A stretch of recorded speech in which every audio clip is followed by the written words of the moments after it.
ছেলের জন্য লিখিকা বেগম মহাশয়া, আমাদের গ্রাম পঞ্চায়েতের প্রধান মাননীয় লিখিকা বেগম মহাশয়া।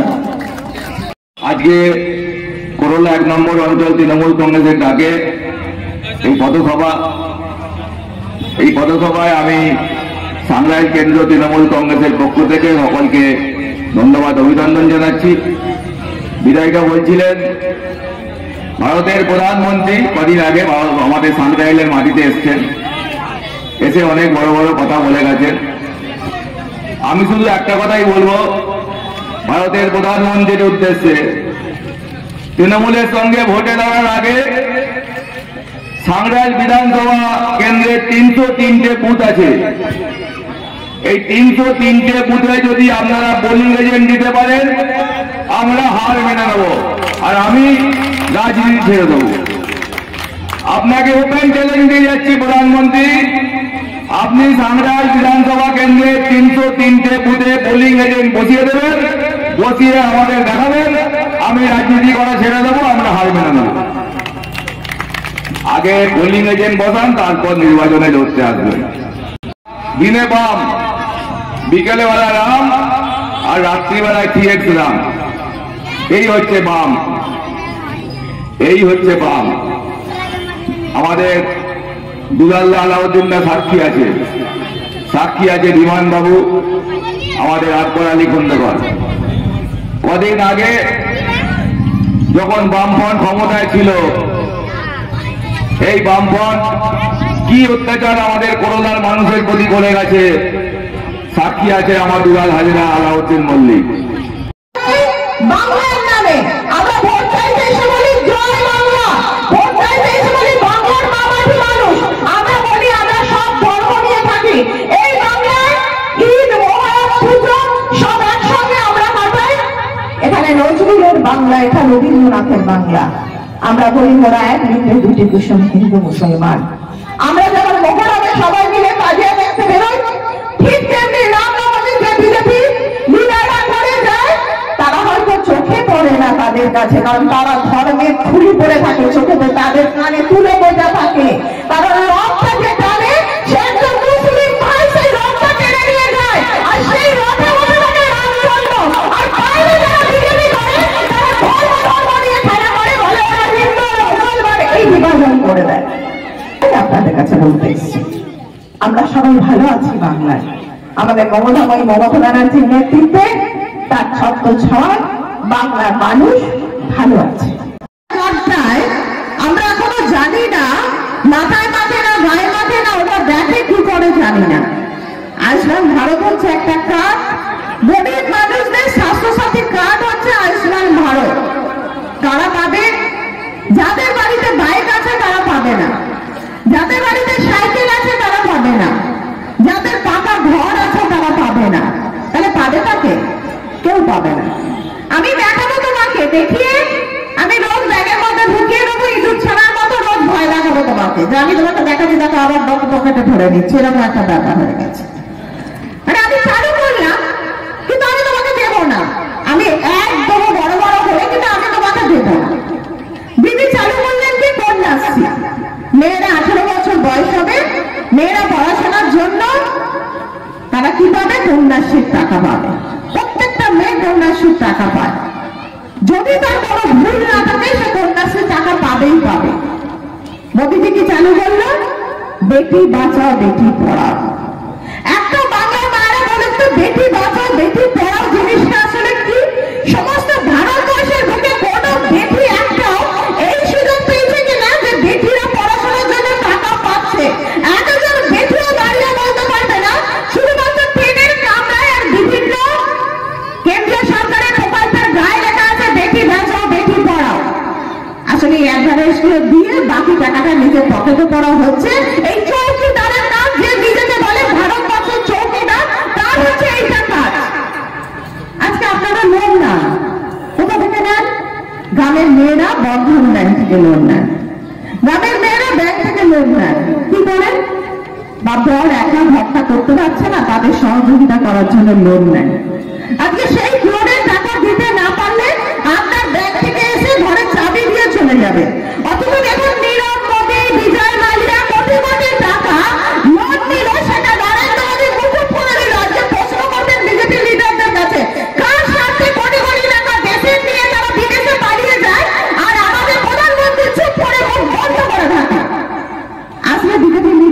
প্রশ্ন করুন। ভয় দেখায়। তৃণমূলের একমাত্র বাহিনী আছে ভারতবর্ষের মুখে মমতা ব্যানার্জি, যাকে বিজেপি ভয় পায়। একমাত্র আছে পাহারা দিয়ে মমতা ব্যানার্জি বাংলার মানুষকে, তার নাম মমতা ব্যানার্জি, যাকে বিজেপি ভয় পায়। তাই তাকে বারবার দিল্লি থেকে বাংলায় উড়ে আসতে হয় এবং সে নাকি বাংলাকে ভালোবাসে। বাংলা কথাটা ভালো করে উচ্চারণও করতে পারে না। এ বাংলাকে নাকি সোনার বাংলা করে দেবে। সোনার বাংলা করতে হবে না। প্রত্যেকটা মায়ের হাতে যদি টাকা দেয় তারাই সোনার বাংলা করে দেবে। কিচ্ছু দেয়নি আজ পর্যন্ত। কোন প্রকল্প, কোন টাকা কেন্দ্র সরকারের হাত থেকে আমরা পাইনি। কিচ্ছু করতে হবে না মোদীজিকে। শুধু 1200 টাকার গ্যাসটা কমিয়ে 500 টাকায় করে দিই, তাহলেই আমার বাংলার মায়েরা খুশি হয়ে যাবে। আর কিছু লাগবে না। আজকে কেরোসিন তেলের লিটার হচ্ছে 100 টাকা লিটার, কমিয়ে সেটা আবার 10 টাকায় করে দিই, তাহলেই বাংলার মায়েরা খুশি হয়ে যাবে। নিজের গ্যারান্টি নিজেরাই বলছে নিয়ে মোদী কা গ্যারান্টি। আপনারা বলুন তো 2017 সালের 8ই নভেম্বর নোটবন্দি হয়েছিল, সেই সময় দেশবাসীর কাছ থেকে 50টা দিন চেয়ে নিয়েছিল, বলেছিল আমাকে 50টা দিন দিন। আমি এই 50 দিনের মধ্যে এই নোটবন্দির মাধ্যমে আমি কালো টাকা ফিরিয়ে নিয়ে আসবো। শুধু তাই নয়, কালো টাকা ফিরিয়ে এনে আমি দেশবাসীর প্রত্যেকের অ্যাকাউন্টে 15 লক্ষ করে টাকা পাঠিয়ে দেবো। আপনারা করোনা অঞ্চলের কোন মানুষ হাত তুলে আমাকে বলুন, কোন মানুষের অ্যাকাউন্টে 1 টাকা গেছে? আপনারা হাত তুলে আমাকে বলুন। এটা ছিল নরেন্দ্র মোদীর গ্যারান্টি। তিনি বলেছিলেন 10 বছরে আমি প্রত্যেক বছরে 2 কোটি বেকারের চাকরি দেব। 10 বছরের রাজত্বকালে 2 কোটি বেকারের চাকরি যদি বছরে হয়, 20 কোটি বেকারের চাকরি।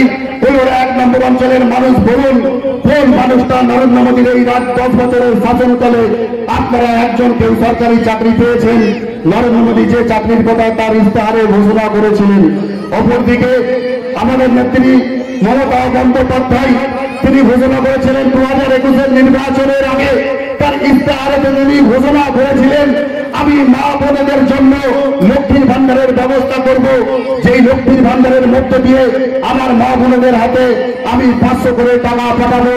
2021 সালের নির্বাচনের পর তৃতীয়বার ক্ষমতায় আসার সাথে সাথে মাননীয় মুখ্যমন্ত্রী মমতা বন্দ্যোপাধ্যায় তার কথা মতো আমার মা বোনেদের অ্যাকাউন্টে 500 করে লক্ষ্মীর ভান্ডারের মাধ্যমে টাকা পাঠিয়ে দিয়েছেন। আবার তিনি যখন এই 2023-এর নব জোয়ার চলছিল, পঞ্চায়েত ভোটের প্রাককালে আমাদের নেতা, আমাদের যুবরাজ সাংসদ অভিষেক বন্দ্যোপাধ্যায় কুচবিহার থেকে কাকদ্বীপ, সোমনাথ থেকে সারনাথ, দার্জিলিং থেকে দেগঙ্গা, তিনি যখন প্রচার করে বেড়াচ্ছিলেন, তিনি বলেছিলেন মা বোনেদেরকে ডেকে বলেছিলেন, মা বোনেরা আবদার করেছিল বাবা 500 টাকা লক্ষ্মীর ভান্ডারে হচ্ছে না, যদি টাকাটা একটু বাড়াতে পারেন তাহলে আমাদের ভালো হয়। আমাদের নেতা অভিষেক বন্দ্যোপাধ্যায় কথা দিয়েছিলেন দিদির সাথে আলোচনা করব। দিদির সাথে আলোচনা করে আপনারা ঘোষণা মতো দেখতে পেয়েছেন আজকে লক্ষ্মীর ভান্ডারের টাকা 500 থেকে 1000-এ পৌঁছে গেছে। আবার একটা কথা আপনাদের কাছে উদাহরণ দিয়ে তুলে দিয়ে যেতে চাই। 2রা ফেব্রুয়ারি সেই বি.আর. আম্বেদকর মূর্তির পাদদেশে মাননীয় মুখ্যমন্ত্রী মমতা বন্দ্যোপাধ্যায় বলেছিলেন আমি জব কার্ড হোল্ডারদের অ্যাকাউন্টে দিদি আমি বেঁচে আছি এখনো পর্যন্ত, যে সমস্ত মানুষ কাজ করেছে আমি তাদের কাজের ঘামের দাম দেবো, আমি তাদের অ্যাকাউন্টে টাকা পৌঁছে দেবো। চলতি মাসের 28 তারিখ, 29 তারিখে ফেব্রুয়ারি মাস এবং মার্চ মাসের 1 তারিখ 2 তারিখের মধ্যে প্রত্যেকটা জব কার্ড হোল্ডার, বাংলার 59 লক্ষ জব কার্ড হোল্ডারের অ্যাকাউন্টে তিনি টাকা পাঠিয়ে দিয়েছেন। এটা হচ্ছে দিদির গ্যারান্টি। গণতান্ত্রিক অধিকার মানুষের কাছ থেকে ছিনিয়ে নেবার জন্য এনআরসি তারা প্রয়োগ করতে চলেছে। আপনারা কিন্তু অত্যন্ত সজাগ থাকবেন। আর এই এনআরসি শুধুমাত্র যে সংখ্যালঘু ভাইদের বিপদের কারণ তাই নয়, এনআরসির মাধ্যম দিয়ে আমার হিন্দু ভাই যারা আছে তাদেরও কিন্তু বিপদের সংকেত আছে। সেই কারণেই আপনারা দেখতে পেয়েছেন অসমে যখন এনআরসি হয়েছিল 19 লক্ষ মানুষের নাম বাদ দিয়েছিল, সেখানে কিন্তু 13 লক্ষ আমার হিন্দু ভাইদের নামও বাদ গেছে। এই আতঙ্কে ভুগতে ভুগতে দক্ষিণ কলকাতার নেতাজি নগরের বাসিন্দা দেবাশিস সেনগুপ্ত 22-21 মার্চ তিনি আত্মহত্যা করেছেন এবং তার পিতা এফআইআর কপিতে উল্লেখ করেছেন আমার ছেলে এনআরসির আতঙ্কে ভুগতে ভুগতে তিনি কিন্তু আত্মহত্যা করেছেন। অমিত सर वीडियो का क्लिप बार-बार देखছিলেন आप क्रोनोलॉजी समझिए पहले सीए फिर एनआरसी প্রয়োজনীয় কাগজপত্র আমাদের নেই তাই তিনি সেই আতঙ্কে ভুগতে ভুগতে আত্মহত্যা করেছে। অতএব আপনারা হিন্দু ভাই যারা আছেন আমার তারাও কিন্তু এনআরসি থেকে সচেতন হবেন।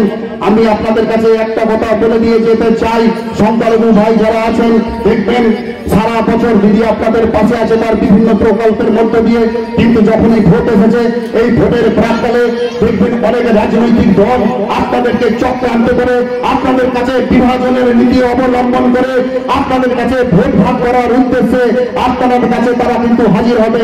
আপনারা অত্যন্ত সজাগ থাকবেন। আপনারা জোড়া ফুলের প্রতীক চিহ্নে আপনারা ভোট দিয়ে আপনাদের দুইবারের নির্বাচিত এক দেশ এক আইন এক দেশ এক পোশাক এক দেশ এক খাদ্য অর্থাৎ করোনার 1 নম্বর অঞ্চলে মানুষ কি কাজে আসা থাকে দেশের স্বরাষ্ট্রমন্ত্রী অমিত শাহর হাতে এই করোনার 1 নম্বর অঞ্চলে যদি কোনো মানুষের মধ্যে কোনো নির্বাচন সিভিল কোড আপনাদের কাছে আমরা বলতে এসেছি। কিছুদিন আগেই দেশের প্রধানমন্ত্রী নরেন্দ্র মোদী তিনি দার্জিলিং এ সভা করতে এসেছিলেন।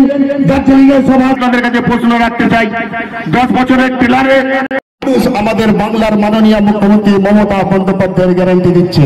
বক্তব্য দীর্ঘায়িত করবো না, আরো বক্তা আছে তারা বক্তব্য রাখবে। বক্তব্য শেষের আগে আপনাদের